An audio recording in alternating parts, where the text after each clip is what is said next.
سر live ہو گئے ہم. الصلاۃ والسلام علیک یا رسول اللہ وعلی آلک و اصحابک یا حبیب اللہ. اس کی وائس بند کرنی پڑے گی. تو اعوذ باللہ من الشیطان الرجیم بسم اللہ الرحمن الرحیم. پہلے تو آپ سب لوگوں کا شکریہ اتنے پیار محبت خلوص اور صبر و تحمل کا مظاہرہ کرنے کا. اور اللہ کا لاکھ لاکھ شکر ہے اس نے اس سعادت کے لیے اس سرزمین پہ میرے جیسے کو موقع دیے. یہ ایک طریقہ علاج ایک ڈاکٹر کی حیثیت سے ایک پروفیسر کی حیثیت سے میڈیسن کا اسٹوڈنٹ ہونے کی حیثیت سے میری ہیڈ فون سے ہسٹری تو آپ ساروں کے پاس ہے. آپ سب کو پتہ ہے کہ خود عنایا مرکزہ جسے آپ لوگ یہاں بولتے ہیں یا آئی سی یو، میں اس کا ڈاکٹر ہوں، میڈیسن کا ڈاکٹر ہوں. اور سن 99 میں جب ڈاکٹر بنے ہوئے مجھے کوئی 7-8 سال ہو چکے تھے اور میں اپنی ڈاکٹری پوسٹ گریجویشن کی ٹریننگ کر رہا تھا. 2 ہاسپٹلس میں جا رہا تھا، heart surgery I C U social security میں، اور اتفاق ہاسپٹل میں medicine and I C U کا شعبہ تھا. پروفیسر معظم بیگ مرزا، پروفیسر یونس شیخ اللہ انہیں جنت نصیب کرے، ڈاکٹر قیوم خان صاحب اللہ انہیں جنت نصیب کرے، ڈاکٹر مدثر کوکر وہ میرے بعد آئے لیکن بہرحال وہ میرے سینئر تھے. تو یہ سب لوگ کی ٹیم تھی میرے ساتھ، اور ان کے ساتھ مل کے ہم تقریباً 100 بیڈ کا میڈیسن کا یونٹ تھا جس میں 15 بیڈ کا سی سی یو آئی سی یو بھی تھا. تو اس میں اللہ نے مجھے علم طب میں سیکھنے کا موقع دیا. جو دنیاوی علم تھا وہ میری کوشش سے بھی زیادہ اللہ نے اپنی مہربانی سے جو اس سے نوازا اور نوازتا رہتا ہے، اسے میں انسانوں کی علاج کے لیے استعمال کرتا تھا، اپنے سینئرز کی سپرویژن میں ان کے بتائے ہوئے علم کے مطابق بھی. اور ایک ٹیم ایفرٹ تھی، 20 کے ٹیپ ڈاکٹرز میرے انڈر تھے. ہم سب مل کے یہ 25-26 لوگوں کا قافلہ جو ہے سارا دن کی 3 شفٹوں میں یہ کام کرتا تھا. اسی دوران جس دن میری چھٹی ہوتی تھی یا سنڈے کو، تو میں سوشل سیکورٹی ہاسپٹل میں I C U heart surgery I C U میں ڈاکٹر شاہد ملک آج بھی ہارٹ سرجن ہے وہاں پہ. وہاں سے تو ریٹائر ہو گیا، وہ اتفاق میں شاید کرتے ہیں. تو ان کی ہارٹ سرجری وہ کرتے تھے اور فرسٹ 24 آورز میرے ذمہ ہوتے تھے سرجری کے بعد. تو یہ زندگی کی دوڑ دھوپ جاری تھی. ساتھ اسپیشلائز کر رہا تھا، اس کی ٹریننگ 4-5 سال کی ہوتی ہے. ساتھ اللہ نے شادی کرا دی، تو 2 بچے تھے مناہل اور ہادی.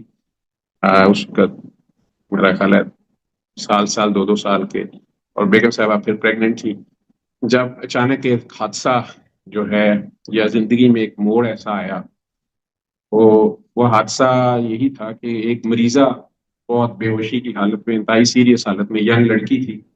اور اتفاق ہاسپٹل پہ خود بھی مشکل ٹائم چل رہا تھا. مشرف صاحب آ گئے تھے اور جو گورنمنٹ تھی وہ چینج ہونے کے بعد اتفاق ہاسپٹل کو پچھلے 10-12-15 سال کے بجلی کے بل، کمرشل ریٹ اور یہ وہ سارا کچھ وہ سب کو پتہ ہے.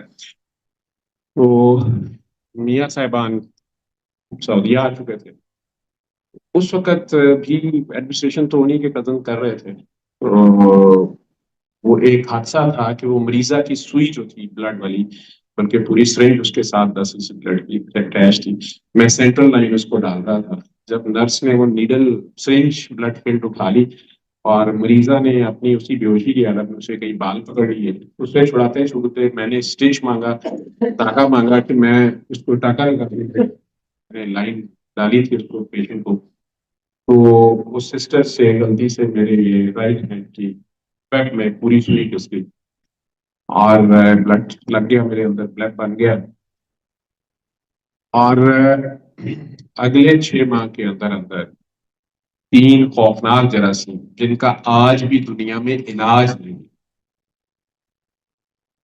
HIV، ہیپاٹائٹس بی اور ہیپاٹائٹس سی، یہ تینوں کے جراثیم میرے جسم میں پازیٹیو ہو گئے، اور زندگی میرے لیے اندھیر تھی، اب کسی چیز میں انٹرسٹ نہیں تھا۔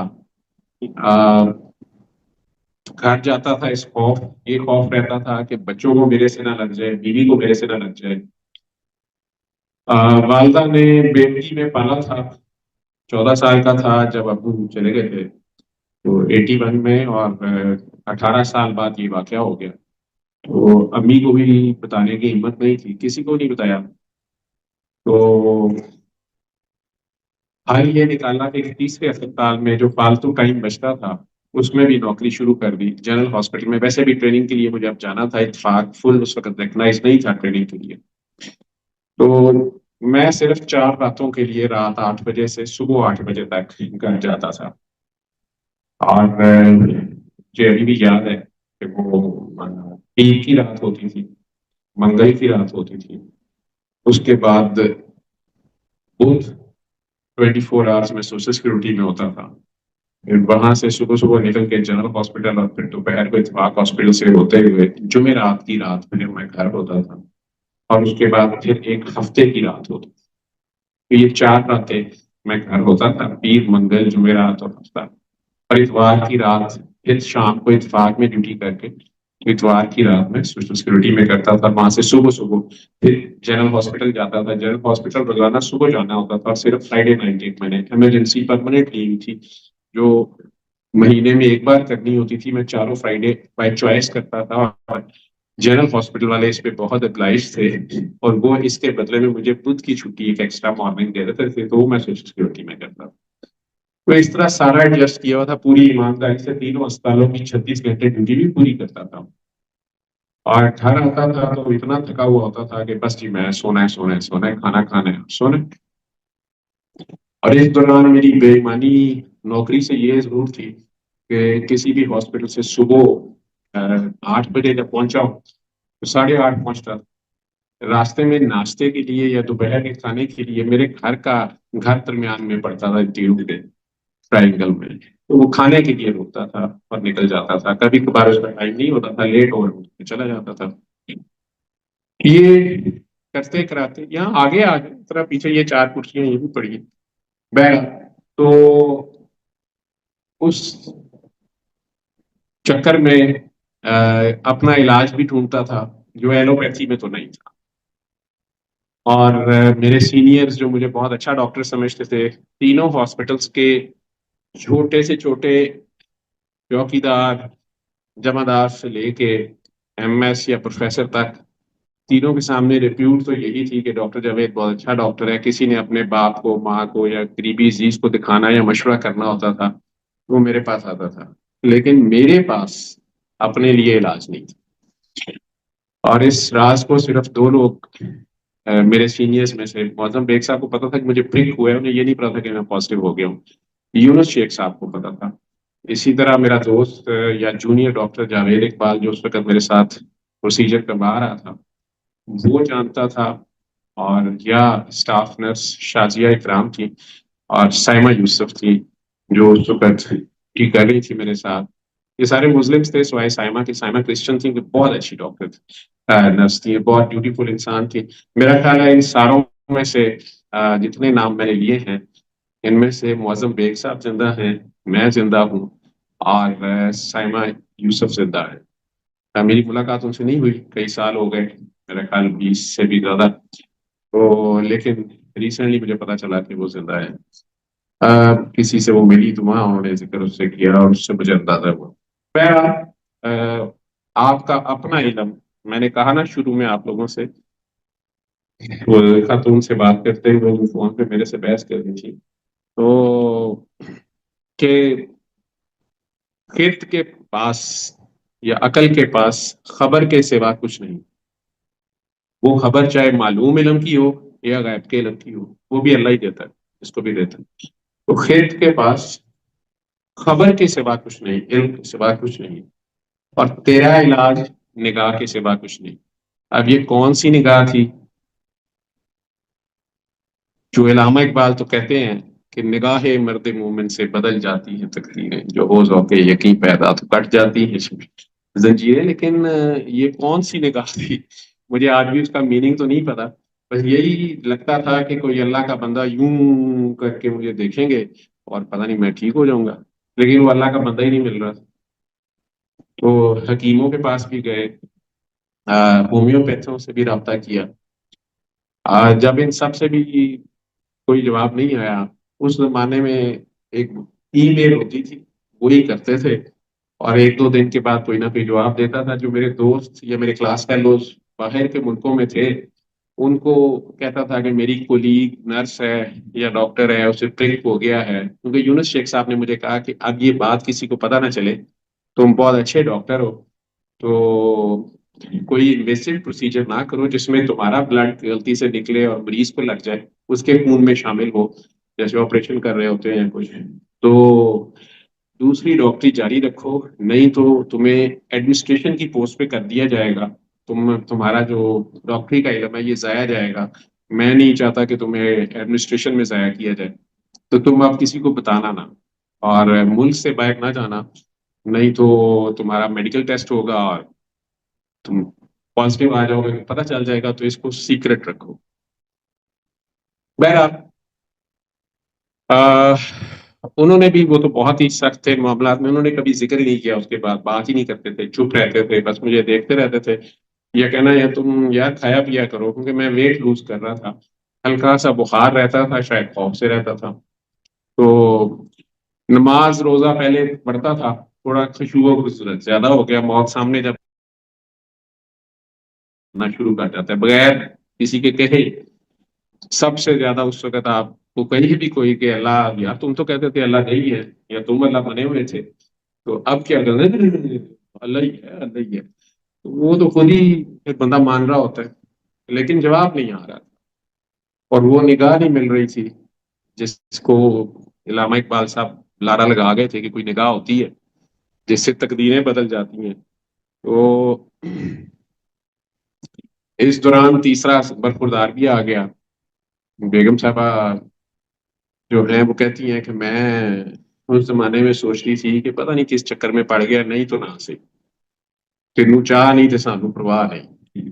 تو وہ چار راتیں جو گھر جاتے تھے وہ بھی ایسے ہی گزر جاتی تھیں کہ چلو آج کی رات یوں ہی بسر کر لیں، تم اپنا منہ ادھر کر لو، ہم اپنا منہ ادھر کر لیں. کیونکہ صبح پھر جانا ہوتا تھا. میں بہت تھکا ہوا ہوں.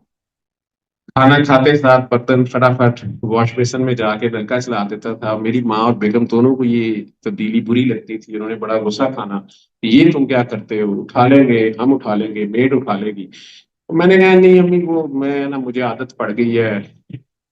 ہاسپٹل میں بھی اگر کبھی کھانا کھاؤں تو میں اپنے برتن خود ہی یوں کر لیتا ہوں کر لیتا ہوں. تو